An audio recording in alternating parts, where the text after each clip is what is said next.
Eu queria, assim, para essa reflexão, nessa memória que a gente faz hoje na igreja de Nossa Senhora das Dores, de fazer, assim, dois pequenos pontos, duas pequenas abordagens à luz desse evangelho de modo especial. Colocando, assim, a centralidade da figura de Maria, e o outro, também ligado a isso, eu diria assim, a atenção que, de modo especial, o evangelista João, ele dá para as mulheres no seu evangelho. Esse trechinho aqui do capítulo 19, os dois versículos de 25 a 27, ele é inserido, a gente sempre escuta esse trechinho, num contexto maior que é o Evangelho, sempre que a gente lê na Sexta-feira Santa, né?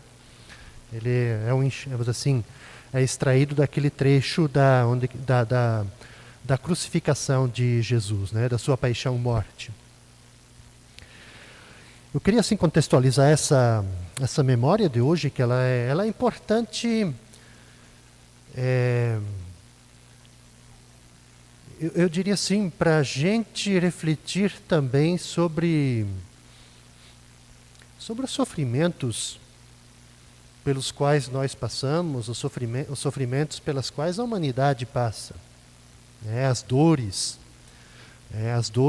porque Maria passou também se refletem as nossas dores, as dores pelas quais as pessoas passam, os seus sofrimentos. E essa memória, ela tem o seu início, assim, de uma forma mais visível dentro da igreja. Ela vai tomando o seu corpo no início do segundo milênio da nossa era cristã. Quando começou a se desenvolver na igreja toda vamos dizer assim, uma espécie de uma espiritualidade ligada à compaixão, né? Assim, de Maria junto à cruz de Jesus, onde que então Maria ela vive, né, e sente todos esses sofrimentos do seu filho. E isso aos poucos foi entrando na nossa liturgia. Sempre é importante dizer assim que isso não é uma coisa que de uma hora para outra ela entra na liturgia. Faz parte já fazia parte há muito tempo da tradição das pessoas, de celebrar, vamos dizer assim, os sofrimentos da Virgem Maria. E isso foi acolhido dentro da igreja no final do século XIII. Quer dizer, foi introduzido na nossa liturgia, né? E aos poucos também os papas, o sexto, quarto, aliás, já fez uma liturgia especial, né? Introduziu no Missal Romano, lá antes de 1500 ainda. E depois, em 1800 e pouco, que de fato foi oficializada essa celebração, essa memória. E ela vem de todo esse contexto de uma piedade popular, que era aquela, assim, que em vários lugares são celebrados. Eu lembro que eu morei em Belo Horizonte, por exemplo, lá é muito forte.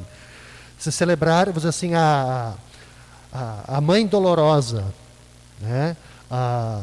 Assim, onde é que se celebrava, fazia memória, se procurava, assim, vivenciar as 7 dores de Nossa Senhora, né? As 7 espadas que lhe transpassavam o peito. Então essa celebração, ela está muito ligada, assim, às dores de Nossa Senhora, vem daí, né?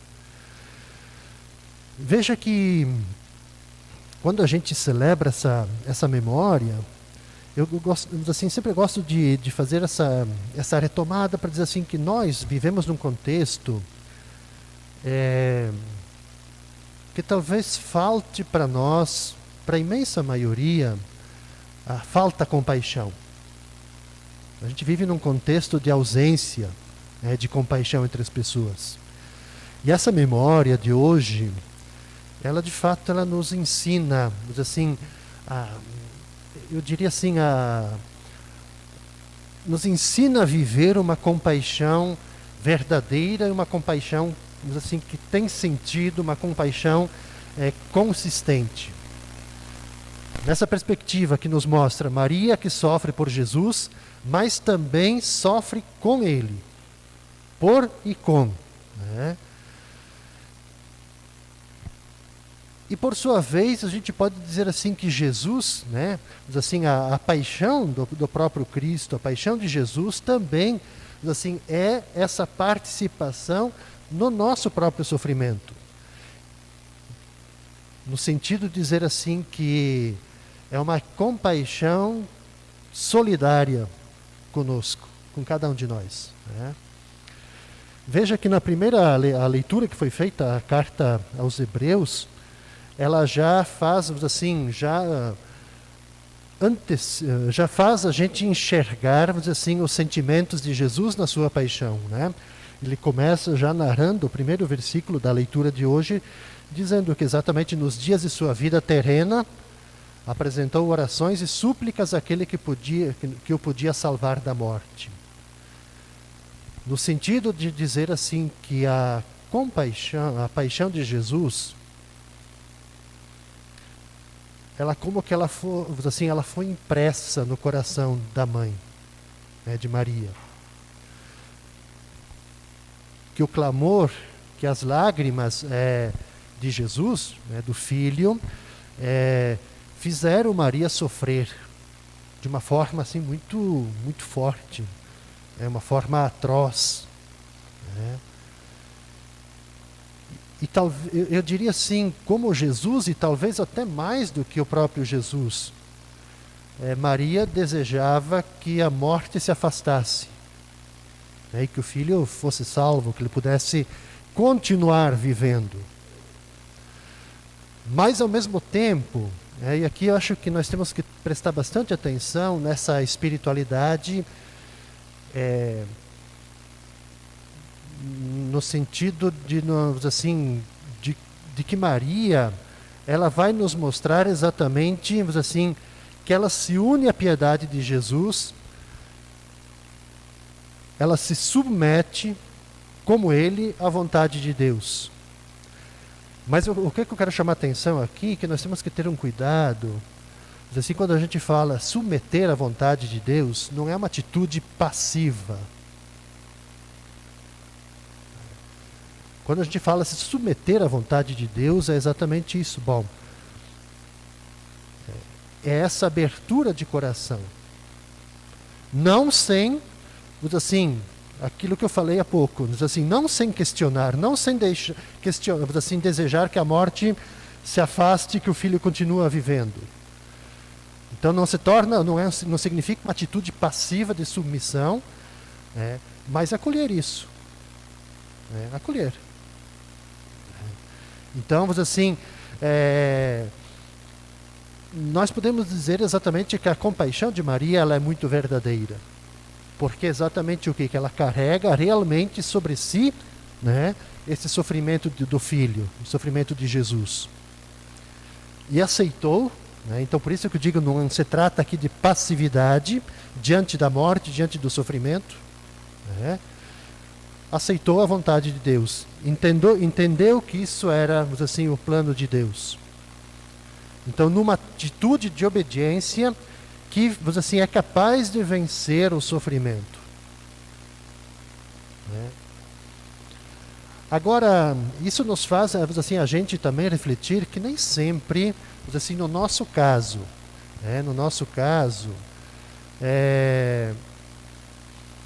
às vezes nós temos uma forma de compaixão que ela é muito, eu diria assim, muito superficial.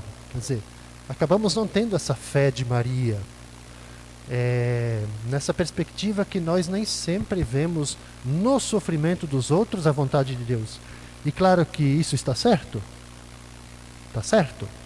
Agora, o que é, assim, é prejudicial para nós é exatamente a gente não, assim, não termos a capacidade de sofrer com os que sofrem. Eu lembro aqui que o Papa Francisco, por exemplo, ele faz uma convocação para nós. Ele diz assim, de dar uma guinada nas nossas atitudes, uma guinada de 180 graus. Ele diz assim, como que nós vamos fazer uma guinada de um mundo que nós vivemos, de uma globalização da indiferença, da intolerância, para uma revolução do cuidado e da compaixão pelo outro. É esse o caminho que nós precisamos fazer, né? Então, assim, isso que está aqui também, assim, é muito trágico quando, assim, nós não sofremos com os que sofrem, porque isso mostra que nós somos indiferentes com as pessoas. Nem sempre precisamos ajudar materialmente, mas o fato de nós, assim, nos interessarmos pela dor, pelo sofrimento do outro, isso já é uma grande atitude, né? Então esse é, assim, o grande desafio para nós, né? Então, no fundo, dizer assim que hoje essas leituras, né, todas elas nos fazem pensar no sofrimento. Sofrimento que continua sendo, né, estando presente na realidade da nossa história, seja ela uma história pessoal, individual, na nossa história de sociedade, história coletiva da humanidade, mas que, interessante, né, eu diria assim, que ela também se faz presente no mundo divino, né, como nos atesta aqui as leituras de hoje. De qualquer forma, eu diria assim que as leituras, elas têm que nos permitir essa abertura de a gente pensar as dores de Maria também nas dores das pessoas do mundo de hoje, né? A gente poderia nominar aqui, né? Pensar nas dores porque passa a juventude, porque passam as mulheres, porque passam os desempregados, porque passam assim, aqueles que se encontram em situação de vulnerabilidade social. Quer dizer, nós somos convidados a pensar nessas dores e sofrimentos porque passam as pessoas. Esse é o grande desafio, né? Então não é só um olhar para dentro, mas ela, assim, Maria nos ensina a olhar para o outro. E as dores, né, os sofrimentos das pessoas, os sofrimentos da humanidade. E nesse contexto que eu queria passar para o segundo ponto, para dizer assim que o evangelista João, de modo especial, ele tem todo um olhar, uma atenção para com as mulheres. Porque se nós pegarmos o início do Evangelho de João, o final do Evangelho de João, e depois adentrarmos nos Atos dos Apóstolos, nós vamos perceber exatamente o que? Assim, a dinâmica das mulheres na expansão do cristianismo, no testemunho do ressuscitado. Veja que o Evangelho, esse trechinho pequenininho aqui, tem uma presença fundamental das mulheres, porque o que mostra para nós aí? Que elas estão aí, né? Elas estão na frente, nos precedendo no caminho, praticamente não dizem nada, estão no silêncio, mas, assim, a grande linguagem delas é exatamente o que? O corpo, os gestos, as suas mãos, os seus olhos, o silêncio delas, que falam exatamente por elas, que mostram, assim, o sofrimento, né? E ao mesmo tempo mostram toda essa linguagem do encontro solidário, né, com Jesus. A gente pode dizer assim, que se elas conseguiram permanecer lá, diante de Jesus, que está na cruz, nessas circunstâncias de um grande sofrimento, porque ele passa e elas também, é porque certamente elas amaram muito. É certamente porque elas compreenderam, assim, a missão. Então elas, assim, nos dão esse testemunho exatamente da fidelidade, de uma presença comovedora. Elas têm essa coragem de ficar lá, né? De acolher esse acontecimento. A gente pode imaginar a crueldade que é isso. E elas estão lá, né? Tem parte do Evangelho que narram, aliás, o início do Evangelho de hoje diz assim, elas estão de pé. E enquanto outros, não está aqui nesse trecho, mas no contexto mais amplo, nos outros versículos, vão mostrar o que os outros desistiram ou se afastaram assustados. Elas ficaram lá. Ficaram lá. Por que é importante isso para nós? Porque mostra exatamente o quê? Que daqui para frente, as mulheres, e aí nós vamos ler e escutar isso depois nos evangelhos que narram a ressurreição de Jesus, depois nos Atos dos Apóstolos, nós vamos perceber o quê? Que elas vão se tornar como que se fossem as pedagogas, né, de um encontro que vai gerar humanidade. É elas que vão ser, assim, ser capazes de sair correndo e levar a boa notícia da ressurreição.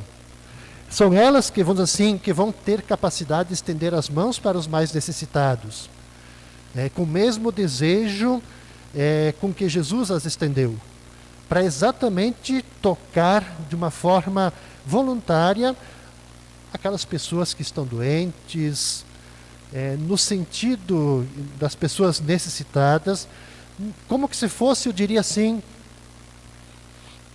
vamos dizer assim, um pacto de ternura, selar a aliança, né, com todas assim, aquelas pessoas, com aquele público com que Jesus lidava. Aquelas pessoas que estavam à margem da sociedade, os desprezados, os excluídos. Então são elas. São elas. Então, no fundo, diremos assim, que o Evangelho, esse trechinho pequeno aqui, mostra assim, uma passagem das mulheres que vivem à sombra e que agora, assim, diante da cruz, lança sobre elas uma grande luz, uma luminosidade, tornando-as assim, elas visíveis para que todos saibam quem são elas. São discípulas. Elas são discípulas. E são elas depois as grandes mensageiras, né, do anúncio da ressurreição. Então, caros irmãos e irmãs, eu diria assim que esse evangelho nos ajude, nos interpele, assim, à luz da memória de Nossa Senhora das Dores, a gente também contemplar as dores da humanidade, as dores de nossos irmãos e irmãs. E assim como Maria, né, a mãe de Jesus, a irmã, né, de sua mãe, Maria Madalena, que nós possamos também, assim, permanecer com Jesus, não abandonar Jesus, caminhar com Ele, estar com Ele, nos momentos bons, nos momentos difíceis também, permanecer. Acho que esse é o desafio para nós, né? Permanecer. Às vezes a gente dá aquela vaciladinha, né? A gente se afasta. Permanecer. Mesmo diante dos sofrimentos, das dificuldades, permanecer com Jesus, permanecer com Deus, permanecer com a comunidade. Que Deus nos ajude, que Nossa Senhora nos inspire. Assim seja.